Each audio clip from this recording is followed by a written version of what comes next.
Welcome in to the Redhead Report. I am Elie Gelman, and this is the first video on the new channel. We got new everything, new background, new microphone, new camera, and we're just gonna get right into it. And if we're talking about new things, this Tuesday, tomorrow night, we have a new NBA season opening up. So before the season starts, I'm going to give you guys my picks for every single award, and let's just hop right into it right now. Starting off with Coach of the Year, this was an easy one for me. I got Mitch Johnson from the San Antonio Spurs. You may be thinking, who is that? Where's Greg Popovich? But Greg Popovich retired at the end of last year, and Mitch Johnson has been with this team for a while. He was the interim head coach last year when Popovich was dealing with health issues, and now when Pop retired, Mitch Johnson was named the head coach. And he has huge, maybe the biggest shoes to fill out of any single coach, maybe ever, because Popovich was the coach for 29 years, bringing 5 championships to San Antonio. And while they haven't been winning the past handful of years, there is a high bar in San Antonio. So Mitch Johnson has big shoes to fill, but I think that he can do it. And he's young. He's only 38 years old. He's the third youngest coach in the NBA, but that is exactly what this team needs. This team is filled with young guys. They got Victor Wembanyama, they got Stephon Castle, De'Aaron Fox. Can't forget about the rookies, Dylan Harper and Bryant Carter from Arizona. So this team is filled with young guys. Those are the best players on this team. And they need a young, energetic coach to match the vibes of this team. And it's going to be a fun team to watch. An absolute run and gun, running the break, throwing lobs. We already saw a little bit of that in the preseason. And he's going to be the young coach that brings a new, energetic vibe to this team. But at the same time, he's a Greg Popovich disciple. So he has a kind of young maturity, young authority to him that's going to mesh really well for this team. And I'm not worried at all about his age, because young coaches have, that's the new wave. We've seen them succeed in the NBA as of late. Coaches like Joe Mazzulla, Mark Dagnall have won championships in the past handful of years, and they are younger than 40 years old. So new head coaches, the new way for that is young coaches, and Mitch Johnson is the next man up, and he's going to be winning Coach of the Year this season. And moving on to Sixth Man of the Year, this was a little bit of a tougher decision for me. I was thinking either between Naz Reid of the Timberwolves and DeAndre Hunter of the Cleveland Cavaliers, but I decided to go with Cavs forward DeAndre Hunter, simply because I think the Cavs are going to win more games in the regular season. So I'm going to give it to DeAndre, and that's kind of what these awards end up, getting down to, is who has the better season, the better team season. They can have similar stats, but if the Cavs, who I project them to win 50 or more games, if they're a top seed in the Eastern Conference, DeAndre Hunter is 100% going to win that Sixth Man of the Year award. And he's a great player. He's a prototypical 3-and-D wing. He can shoot the ball at a high clip, close to 40%, and he brings the defense. He can guard your team, the opponent's best player. And thinking more than just this award, this is an incredible individual accolade for Hunter if he's able to win it. But I think he's going to be a key piece for this Cavs team that has fallen short year after year in the NBA. And they brought him in last year, but he didn't have a full year to acclimate with this team. And they're going to win 50 games, the Cavs, in the regular season, but they always struggle when it comes playoff time, and 3-and-D wings is what wins you playoff games. We saw that with OKC and Alex Caruso, and I think DeAndre Hunter is going to average around 12 to 15 points, shoot 40% from the field, and it's going to be a close one between him and Naz Reid. Naz Reid has won it before and is the bigger name in the NBA landscape, and that definitely makes a difference. Your brand name definitely makes a difference in award season. But I'm going to give this season, I think Hunter edges out Naz Reid. Moving on now to most improved. one of the awards that I'm most excited about, especially if Amen Thompson from the Houston Rockets can win it, he is my pick. He finished 7th in most improved voting last year, but he's going to have a much bigger role on this team. Obviously, defensively, one of the best defensive players in the NBA. But even more than that, offensively, his role is going to increase because he's just getting better year after year. But also, unfortunately, the Rockets lost Fred VanVleet, starting point guard, to a torn ACL. So he's out the whole year. So he's going to be the starting point guard. So he's going to have to facilitate the offense, but also get to the paint, improve that shot of his.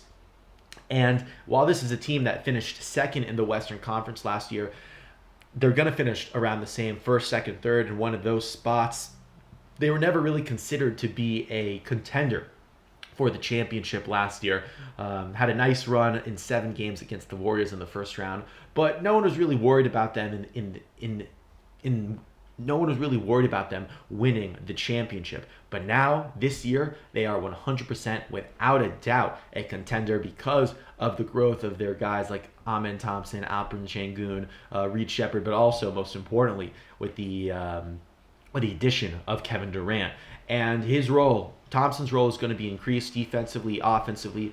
But again, you have to think about outside of what happens on the court, what goes into choosing who wins these awards, and that is, to me, who gets the most media attention. And the Rockets have 28 nationally televised games this year. They're up 15, from last year. And so he's going to be on the national televised games almost every single week. He's going to introduce himself to the mainstream NBA and have a coming out party for the NBA world. And 100%, he's my pick to win Most Improved Player.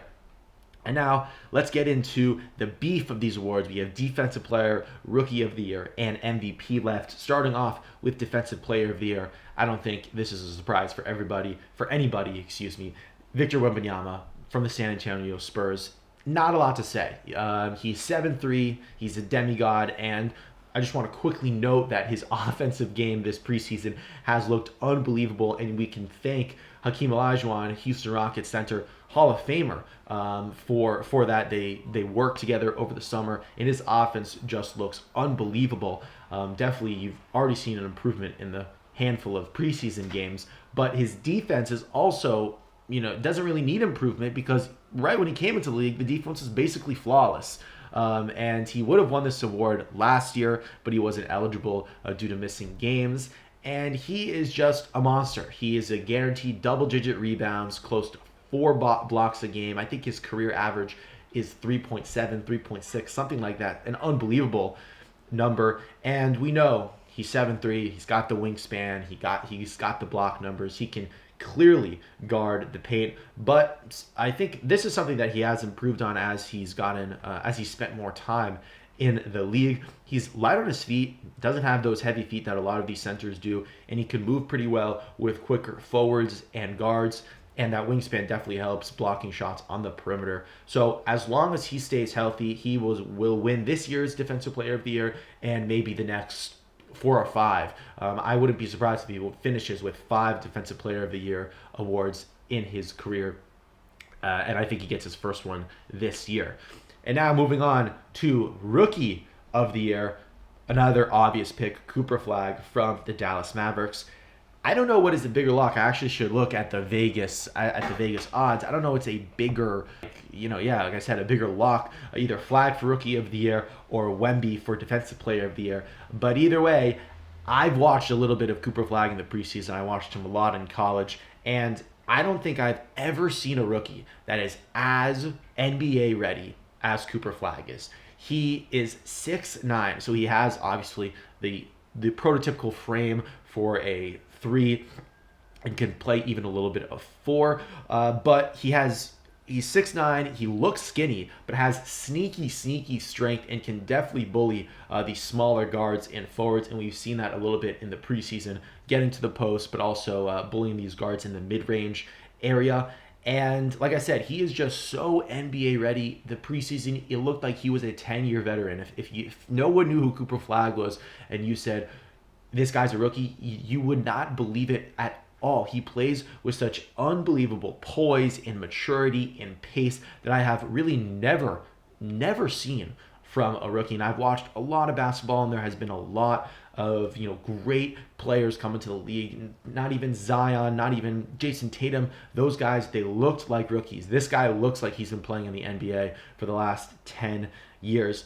And I mentioned the poise and the maturity, but also knowing his teammates and knowing how to play with his teammates. He's definitely been getting his shots in the preseason. His three-point shooting looks really, really nice, and that's just going to get better. It's really improved from college.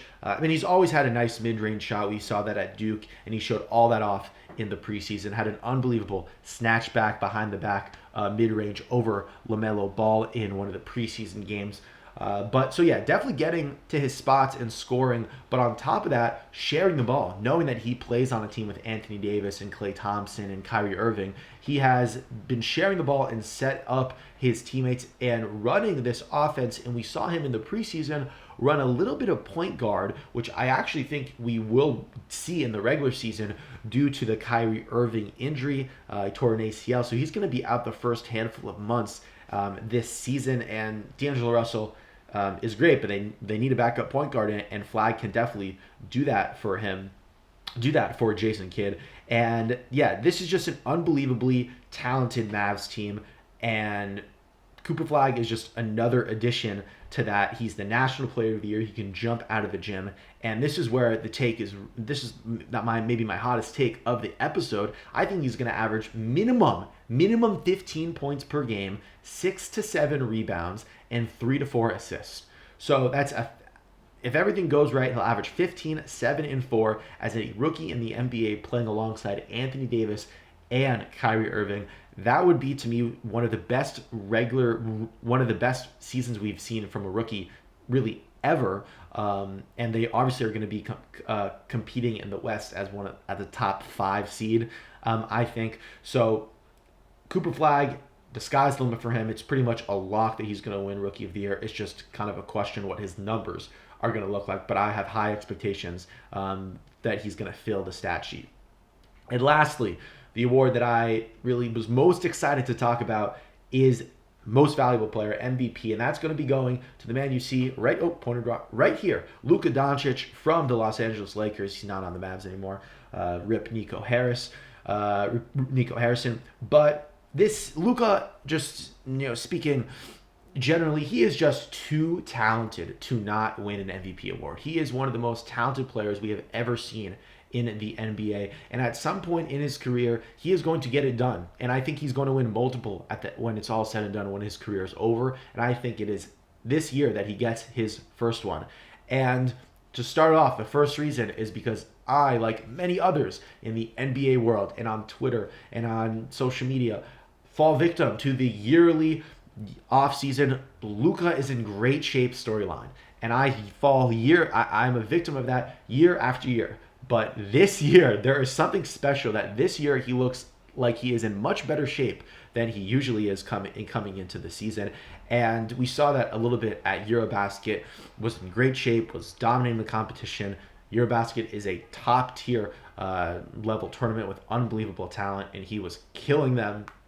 And he last year was averaging a 30-point triple-double, while reports said he was almost 300 pounds. So imagine what he's going to do when he slims down and cuts down on that weight. He could average a 35-point triple-double. I don't think that is out of the question for Luka Doncic and this Lakers team. And so that's the first thing. He's in shape, so that's going to help him with his stats in this MVP race. But along with that, now he has, starting the year with the Lakers, a full year. He's not starting the middle of the year. He's going to be able to he doesn't have to get acclimated in the middle of the year. He's been in training camp with his teammates the whole time.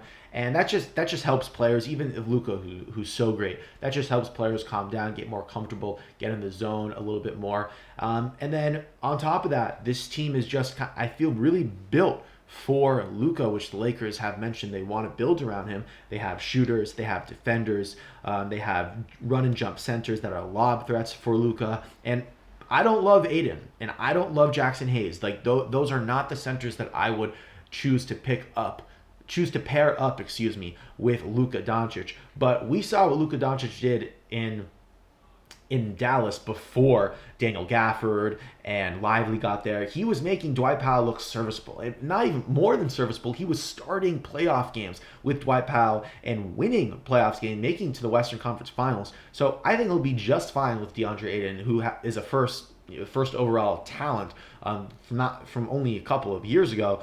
So I'm not really worried about the center play because Luka just elevates everybody that he plays for. And lastly, the most important thing for Luka Doncic and why he's going to win this year's MVP is because LeBron is not playing. And you may say, isn't that going to hurt the team? Isn't that going to hurt Luka's production? I don't think so. I think that LeBron is going to miss at least 3 to 4 weeks with an injury, and the Lakers are taking a slow and cautious approach to this injury. That has been reported. LeBron does not want to rush back. He trusts Luka. The Lakers trust Luka to carry the team while he's gone. And this just fits the timeline with what the Lakers want to do anyway. They want Luka to be their main guy. They want Luka to put up the numbers that he was putting in Dallas. So this just works out for everybody. And Luka is going to be the captain of the ship when LeBron is gone, and even when LeBron is here. So he's going to have to put in really high offensive numbers to sail this ship with LeBron out and to compete in the Western Conference, which is really, really great. We already spoke about a couple of teams. The Spurs are going to be good. The Rockets are going to be good. The Mavericks are going to be good. So this, and don't forget about the Oklahoma City Thunder, the reigning champs. So this is a stacked Western Conference, and I think the Lakers can compete, but they are going to have to need absolute monster production from Luka Doncic, and he's going to be able to do that for them, and that's why he's going to win MVP. So I hopefully will be going 6 for 6, and my picks will kind of do a recap at the end of the year to see if I was right. Some of these have to hit. Like Wembanyama has to win Defensive Player of the Year. I have no question about that. But hoping the other ones are all right. And yeah, we'll see what happens. Super excited for Tuesday night. Going to be sitting down with friends watching those games. So super excited about that. Enjoy those games. Enjoy this video. Make sure to like and subscribe. Follow on Instagram and Twitter. Got a lot more content coming out the next couple of weeks, so you don't want to miss any of that. And signing off from the Redhead Report, I'm Elie Gelman.